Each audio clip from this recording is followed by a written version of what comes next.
Gaia Spolverato, medico chirurgo e delegata della rettrice per le politiche e le pari opportunità, e oggi mi trovo al Vallisneri, presso il Dipartimento di Scienze Biomediche, nel laboratorio diretto dal professor Paolocci e dal dottor Agrimi. Secondo i dati Istat, in Italia sono quasi 7 milioni le donne che hanno subito violenza fisica e sessuale nel corso della loro vita e 652.000 di loro sono state stuprate, nel 73% dei casi per mano del partner. Nel mese di marzo, nelle attività volte a sensibilizzare l'opinione pubblica sui temi relativi alle donne e ancor più ai temi relativi alla violenza sulle donne, abbiamo deciso di investire su un progetto, il progetto WISH, Women Intimate Shelter.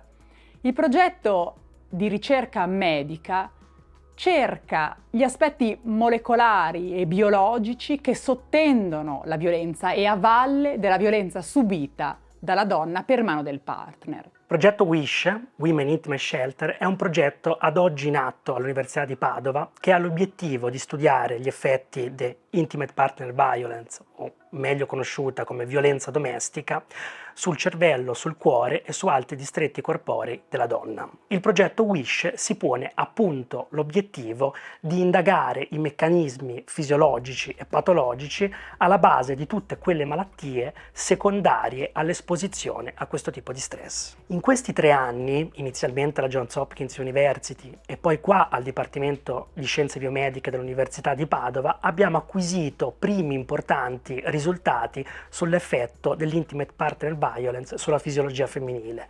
In primis che questa può portare a danni cronici fino alla morte neurale, ma soprattutto i meccanismi che sono dietro questi danni. Infatti, ciò che abbiamo osservato è che tutta una serie di processi molecolari legati agli estrogeni vengono profondamente alterati da questo tipo di stress. Io sono Lucia e lavoro con il team di ricerca dei dottori Paolocci e Agrimi. E forse non tutti sanno che il recettore degli estrogeni beta regola nel corpo della donna non solo le funzioni riproduttive e sessuali, ma anche una serie di altre importanti funzioni che vanno dalla memoria alla regolazione delle vie del dolore alla salute cardiovascolare.